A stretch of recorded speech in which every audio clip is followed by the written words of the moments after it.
Welcome. My name is Dr. George Mochocki, and this is Introduction to Business, a series we're completing. We'll be covering this week, we'll be covering Chapter 13, which is marketing. If you make sure you go in, open up the concept maps, you'll have the first or second tier, and I'll have additional tiers in here. I'm going to try to keep this under 20 minutes. So you've read the book, you read the chapter, you looked at the PowerPoints, you utilize the concept maps, mind maps while you're reading, adding on your information. So this week, chapter 13 is a marketing. Marketing, when we look at marketing, marketing is the heart of all of advertising, promotions, and everything else that we've been looking at. So when I'm looking at an integrated marketing plan, it's what is my campaign? What is my main mission or the main focus of this campaign? You're going to have various campaigns within the business. Sometimes I'll be open up and launching a new product. That's a whole new marketing campaign. I'm open up another store. That's a whole new marketing campaign. I reinvented my service or product. That's a whole new marketing campaign. So let's talk about marketing in general. First of all, what is marketing? Marketing is from a business perspective, I know there's a need. I want to make a profitability. I have a service that will basically take care and find a need and fill it. Or sometimes I have a service, but the consumer doesn't realize that he or she has a need. So I have to build up to my marketing information campaign to tell individuals, here's a service we're offering. You may not realize this is a need you have, but we're going to fill this need for you. Usually it's the other way around. Consumer says, I have a need and I'm trying to fill that need, something that could satisfy the need from what we learned from our utilities chapters, but also where I can make a profitability and sustainability of my business and operation going forward. So, so I'm looking at needs of the different things, changing, clients, partners, and everything else. Okay. So now 4 areas of marketing. When we look at the 4 areas of marketing, I'm going to be looking at, let me see if I can close this thing here up. Okay, so if I'm looking at the 4 areas of marketing, we looked at production before. It was only whatever we produced, people would buy because there's a limited amount of goods. We're out of that phase. Now we're in the selling phase. Hey, you want it or not, so there's pressure. We're out of that stage. We're now in the marketing concept. The marketing concept, because our clientele, our customers with technology, they have a lot of information out there, so they could select and be more of an informed customer. And so marketing, I understand that, so I put that information in. So when a customer is looking at my product or my competitor's product, he or she could be informed to select my product. I'm just leaning that way. Now, customer relationship. When I look at customer relationship in business-to-business marketing, it was always a customer relationship. How do I build a relationship with a customer? When I look at the selling and everything else marketing, is buy my product, get out. My customer relation was very little from the selling, for the people on the floor, but mostly in the packaging and information. That was how I marketed. But now with a customer relations, since there are more competitors and people want more for the money, they want that face-to-face contact. So you're seeing more of the selling coming into the consumer market. My background is basically from business to business, but you see the same, and that's strictly all customer relationship. Now it's coming into the regular consumer. You go into Dominick's, you come to Jewel, or you go to Walmart. Hello, Mr. Mochocki. Once I sign something and they use my credit card and it identifies who I am, they try to utilize my first name. Because the advantages a small business have over larger ones, that I go to a small business because they know me, they personalize it, they know me, they welcome me, they know everything about me. At least in my mind, I think they know everything about me. Okay, so that's the 4 areas of marketing. We're mostly into this area, customer relationship building going forward. Nonprofit marketing. When I look at a nonprofit business, they still have to market just like I do a profit business. But so they do it for fundraising, they have public relations, they have special campaigns, they trying to change public opinions or attitude. And if I look at nonprofit, one that's very is environmental control, global warming. So that's a nonprofit. A lot of companies are nonprofit to educate people about global warming, so they understand that and to improve on the ecological practices. Some strategies, find a competitive board of directors, focus on long-term marketing, but you still have to market. How do I get people into my organization's nonprofit to give to me on marketing? You look at some of those the flyers you get that you have poor children children starving. I had nothing against poor children starving, but they're working at emotion and they're marketing so you could give to their organization or their campaign. Okay, product development. So I'm looking, you first got to test your product, and that's what you're doing. You're testing the marketing.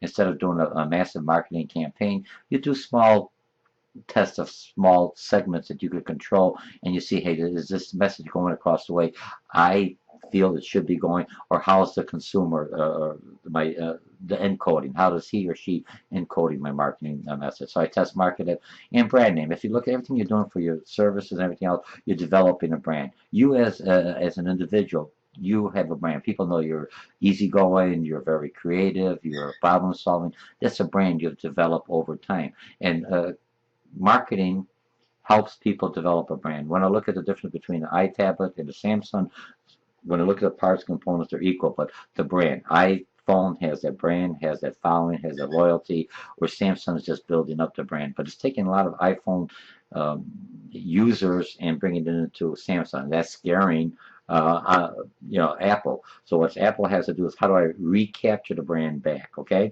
so they develop something else with new products, and that's what they're doing. Pricing and pricing. Pricing has a big cost in the business-to-business world. Pricing is not the first thing. I'm looking more at quality and delivery time. But from a consumer, I value pricing. The higher price I expect, I get more service, I get more value for my money. So I have to basically put that into a marketing campaign. Sure, you're paying more than my competitors, but here's what you're getting. So remember, people don't mind paying more for a price as long as they're they're thinking that they're getting the value. So you have to look at the whole package, and that's what's going. And then when you look into pricing that you're going to be doing in some of my feasibility studies or my business plan, depending on what course you're taking me, pricing has a big indicator, because if I price my products too low, I'm no longer looking at quality. I'm looking at the low end. If I price it too high, people may say, hey, he's real expensive. But remember, when I have pricing, what you're going to find out in the pricing chapters is that once pricing is, I want to keep it a high quality, I could discount it, I could buy one, get one free, I could have an introductory price, I could do everything else. It's easier to give more discounts than to raise the price. So once you set the price and people are used to the price, you start raising, you go, oh man, they're too expensive. But if I come in at a high price and I lower it by discounts or coupons to a promotional meal, I figure I get a better deal and I can still maintain my price edge over everyone else. Okay, so you have pricing and promotions, another advertising, personal selling, public relations, sales promotion, viral marketing. All these are part of the marketing plan that has to tie into the campaign. So it keeps on stimulating, keeps on repeating, but in different ways, and keeps on motivates me to actually go try the product or actually buy the product. So that's what marketing is a way of teaching my consumer about my product without them realize that they're being taught, being lectured to, or that we're actually conditioning them to automatically respond to certain stimuli that you see. When you see the Arches, the first thing you think about Big Mac. When you see the Burger King, right, you think about the King or whatever, so your broiled hamburgers. And those are all things that stimulate triggers, okay? Now, marketing research. When you're doing your research paper for me, the first thing you have to do, market research, you have to analyze the market. That's what you're doing. You're doing it through secondary data. You're doing it through the Chamber of Commerce. You're doing it through the SBA organization. All these have information on the government census. All secondary data is the market. I'm selling Mercedes-Benz. I want to make sure I'm in a market where people have the money, the disposable capital to buy my Mercedes-Benz. I'm not going to go in a poor area or the economically struggling area. They can't afford it. They don't have the disposable income. So this tells me that. And then it identifies the products and consumers that use in the past. I could get that from other things. I could get it from data mining organization. But those are all individuals. Those are all secondary data before I actually go into my market. So I have a good idea about, okay, here's what I want to open up. Then I start going into the primary data and find out specifically what that market. But instead of looking at the whole United States where I want to open up, or in Illinois or which town, I get all this information from the secondary market through market research. Okay, and define the problem. What am I doing? Am I looking for new customers? Am I looking for new product? Am I looking for customers who are looking for improved product? I collect the data, I analyze it, and I choose the best solution. Okay, the biggest thing is defining the problem. What is the present situation? What are customers upset with the competitors? And that's what we're going to be doing with a SWOT analysis. What we do a SWOT analysis is to find out what are customers looking for. or what are they upset with? Okay, what information is needed? Now I'm going to collect the data. Remember, secondary data, real easy. Primary data is more expensive. I do all the secondary data, so I'm spending my money because it costs me more because it's only data that I'm utilizing to make sure it makes sense for my product or my services. That's where I'll be going into that. In-depth personal interviews is the biggest one. Focus groups are one of the larger primary data. Now I have this data. It satisfies me. What do I do with this data? I could keep it for myself, or I could release parts of the data as a secondary data and make some money for somebody else that's going to look at this information. It doesn't specifically address my issue, but it gives me the overall large level. Yes, these customers do like this, and here's how these customers buy and sell. And then the primary is actually focusing in to make sure they're actually buying and selling specifically to my market addresses their concern, not what I think, but their concerns, my target market, my demographic. Okay, then I analyze the data, and I finally make my marketing campaign, or how do I address it? Key benefits of marketing research is analyze the customer's current market, effectiveness of the current systems that are out there, and process and tactics currently used. Doesn't mean I can't use these, but I want to add to it or enhance it or do something different. You know, if they're just using word of mouth or viral marketing, maybe I want to use Twitter or LinkedIn or some of the other social media that's out there, or info commercial. Analyze the reasons for achievements, and then I go on. Ways to find customers, how customers think, is host a customer focus group, listen to competitors' customer story survey. Your sales force, you should have in any business, small or large, when a customer complains or something else, I wish you had this, they should put that information in so you have a big data bank. Who knows the customers better than the ones that are dealing with them face to face? I may have an idea, but they're telling me here's what they're asking for. They don't like red, they want pink. They don't like pink, they want yellow. They don't like the big, they want the smaller size, they want the larger size, they want a better price. All that should be put into a database. And even now you could, now you're compiling this information. You already have them talking to your sales force, but that has to be a training issue involved in that, okay? And then environmental scanning, you're looking at the 4Ps of marketing, you're looking at consumer, global factor, what's going on in the economy, technology, how much has changed, could I use this technology to better and then improve my profitability and my exposure, social, cultural, the family, the typical family is not there, you have single parents, you have stay-at-home dads, you have interracial marriages, all that's just changing, so my marketing campaign has to change to what's happening to the social factors. What's my competition doing?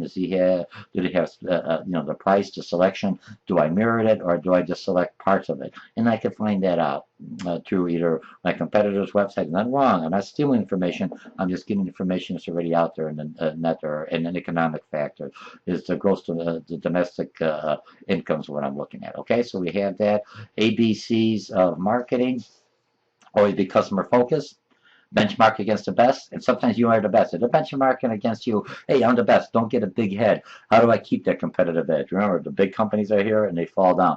Walmart used to be big. Now Target is kind of coming in there. Now Walmart has to find different areas. They're going into the grocery food exactly only in the grocery food, not the super Walmart or anything else. Just have like a Jewel or what do you call it, whole food kind of approach. Empower your employees, focus on relation building, and we pick that up in here. And goal achievement is reward. Okay, what are my rewards on that?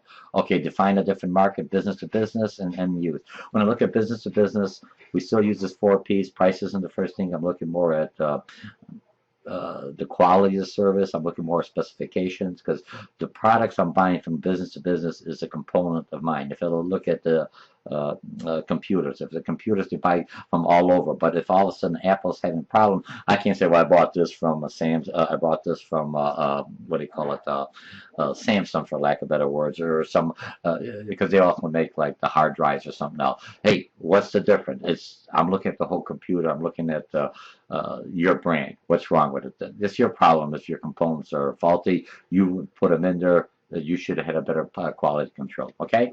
And business to business, like if I'm looking at toilet paper is the end use, for lack of better words, it's a punt. So toilet paper, if I'm using toilet paper for my own use as a business, I pay the taxes on there because that's the use. It's not a business product. If I'm using toilet paper because I'm picking up a basket for people going to college or a backpack for the guys that are going to college. I'm using that. I shouldn't be paying taxes on that because the end use is it's a component of a larger product that I'm selling. Okay, so remember, end use is the key factor of what it makes the business product or a business or a consumer product. Marketing consumers, I market to the segment, divide the market into certain groups. Even within a certain group, baby boomers, I have subgroups. Some have more technology, some have very little technology. So I have to understand the major overall of my market segment and the subgroups within it. Targeted marketing, selecting an organization can serve a probability. I can market by geographic. I can market by demographic, by income, age, education, other markets. I can market by psychographics is divided by the values and interests of a group, benefits of the segment, and the volume. I divide it by who's selling the most, and those are the ones I target. I have a lot of one-time buyers, or I have the larger buyers. If I have a larger buyers, they're more repeat customers. Okay, so I close that off. The next one is marketing to smaller, niche marketing, one-on-one marketing, develop it for individual. And technology allows me to, when I order a computer, I could get a basic computer model, but if I want a bigger hard drive, or I want a larger screen, or I want some software, I can just add it in, because when it goes through the assembly line, the computer knows, hey, this one here, you put the big one, it puts it in there. This one here, he doesn't want any software, he just wants a basic model, and all that works on there. Okay. Now the last few ones you have to look at is the buying decision. You have to look at where, and all these makes is information where I have my marketing campaign or triggers for when the customers are looking. When they're finding a problem, I have a problem. What do? I go to the internet. So how do my products come in first? You know what I mean? Because they're searching through a large database.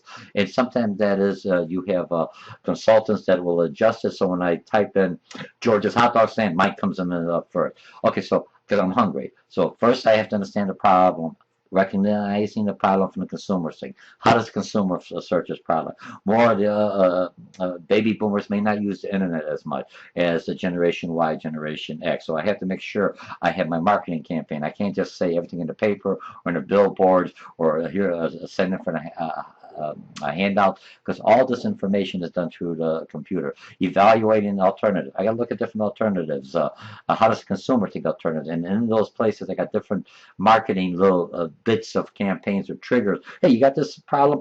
Come up in here. So it all works in to the big integrated marketing campaign. Purchasing decision. Where does the customer buy his or purchase his or her product? And I'll have campaigns. I'll have either coupons to get them into that area, or my store has display models and everything else. And key factors are learning, reference groups, understand the culture subgroups, and cognitive dissonance. And basically, after I buy something, a big ticket item, I feel, oh man, did I buy the right thing? So they have points in there. Or if you look at a mirror, just a big step, or somebody moves into it. So you're looking at the positive, moved in, oh, what did I do? And then all of a sudden you see, hey, she cooks for me, or he cooks for me, or cleans up, I have companionship. You know what I mean? So now I'm looking, hey, this was a good decision. So if I buy a brand new car, in the first 30 days I'm questioning whether this was the right decision. You'll see all kind of marketing campaigns coming in there. Hey, did you know the Focus was the #1, or the Subaru is for all terrain,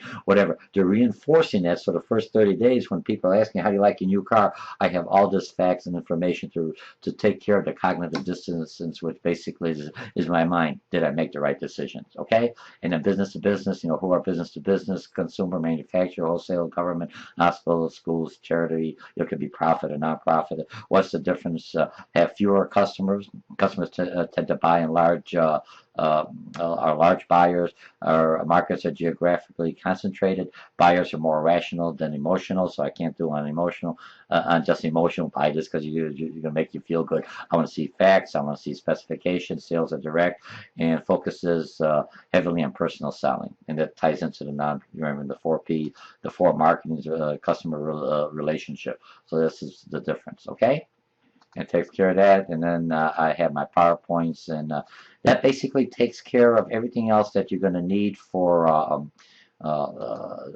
chapter 13. If I look at chapter 13 is marketing, this is a series of understanding the basic of introduction to business. My name is Dr. George Mochocki. This is chapter 13. Make sure you utilize the PowerPoint, read the chapters, the concept maps after you've read everything else. It's just a quick summarization. These are 50 PowerPoints on one slide sheet. So again, my name is Dr. George Mochocki. We covered chapter 13 in marketing, introduction to business, and I'll see you for the next series. Bye.